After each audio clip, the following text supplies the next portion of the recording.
CBS2 News This Morning starts now.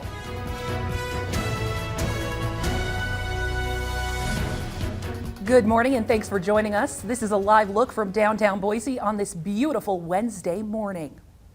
I'm Sarah Jacobson. And I'm Denny Hawkins. Yeah, it really does just feel like the sky a little bit bluer out there. We'll send it over to meteorologist Nate Larson now for a check on our forecast. Hi, Nate. All right. Hey, guys. Yeah, gorgeous weather. This is just another view from on top of Pine Creek Share Camera at Bogus. Yep, phenomenal conditions. It is a little hazy, but we have seen improvement to air quality overall. Temperature-wise, it's chilly. Need the jackets this morning. You'll be shedding them this afternoon. We're hovering in the 40s still. Mountain Home, 58 otherwise in Boise. And here's a look at your day planner, your adventure cast. Plan on about 71 at noon, 84 for the high this afternoon. Guys?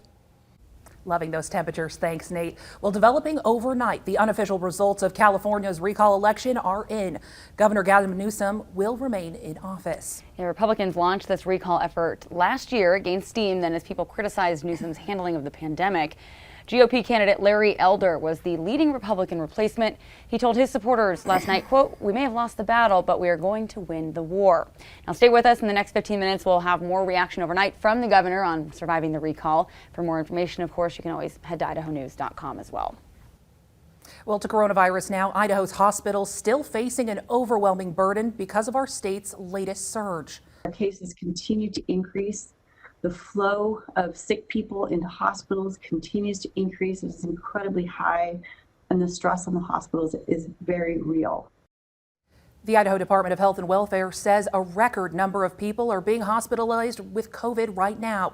Now, if that doesn't change soon, hospitals in southern Idaho could have to implement crisis standards of care. And that means that scarce medical resources will have to have decisions made, and that affects all of us. And that's not a situation that we want, and I know none of the citizens of Idaho want. Hospitals in Idaho are already having to ration their care, and the pinch, it's being felt everywhere. St. Alphonsus and Primary Health, they're both closing their urgent care clinics earlier now to help staff keep up with the patient load. Now, looking closer at the data at St. Luke's, 39% of patients in their hospitals across the state have COVID, and 83% of people in ICUs are sick with the virus. Of those, 98% are unvaccinated. At St. Alphonsus, 31% of their patients have COVID, which is an all-time new high. Well, Treefort kicks off 1 week from today, but of course the long-awaited music festival, it is happening, but going to look different this year, Sarah. Yeah, a few reminders. If you're going, you'll need to show proof of vaccination or a negative COVID test within 48 hours of the event. You're also asked to wear a mask. Treefort runs Wednesday through Sunday in downtown Boise. Well, in the Wood River Valley, the city of Haley has reinstated its mask mandate. That means face coverings now required in indoor public spaces, also in outdoor spaces where people can't social distance. City Council says they'll revisit this mandate coming up in about a month.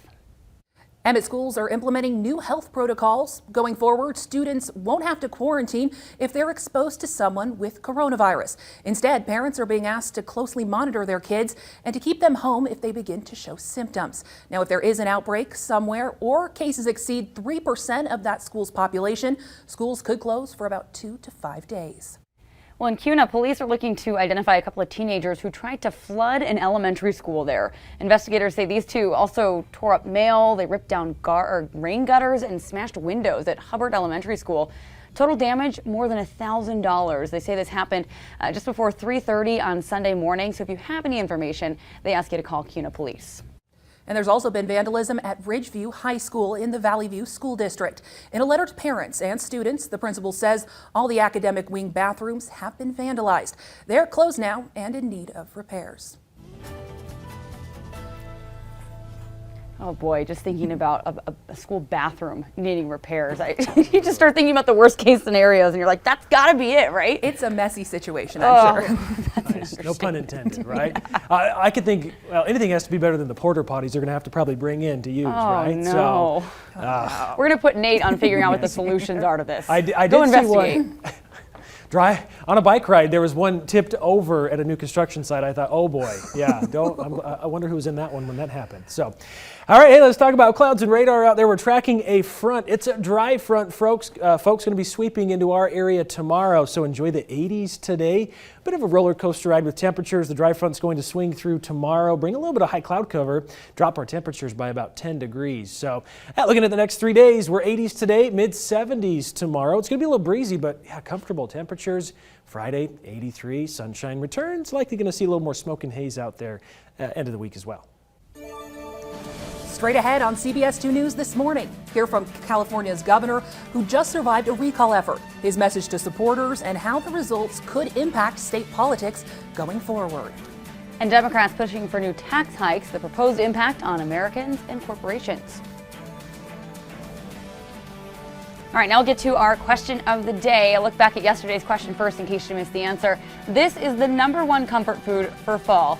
Sarah, of all the things, we were guessing soups, chilies, we missed it, but what was it? Grilled cheese. Ooh, love that. Now let's look at today's question. A new survey now saying that 52% of teenagers, they've never purchased these. 52%. What are they?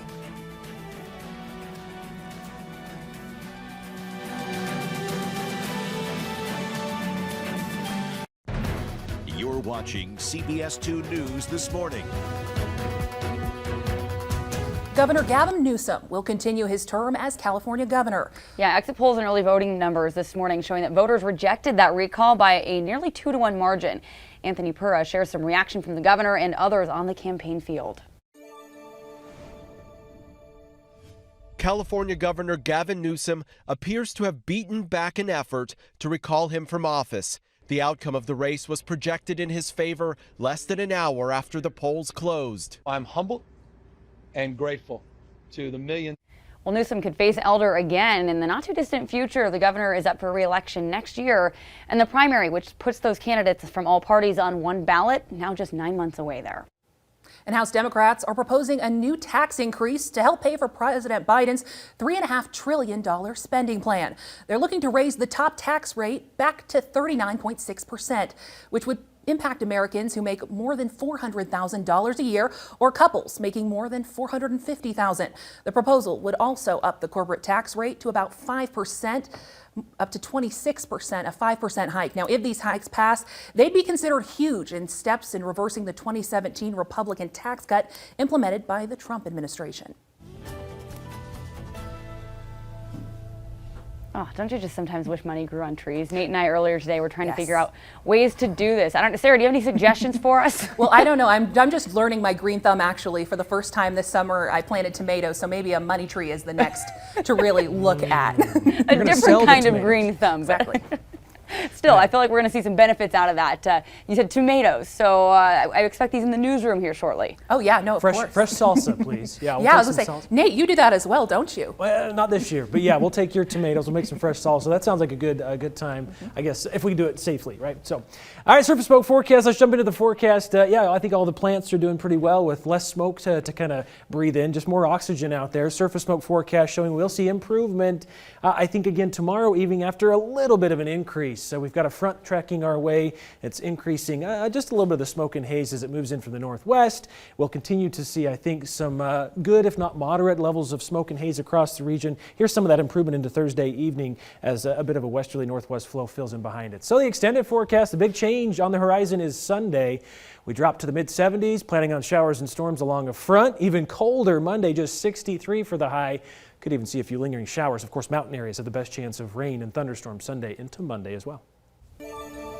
Coming up on CBS2 News this morning, more growth in the 2C. How you can weigh in on the Canyon County's comprehensive plan tonight.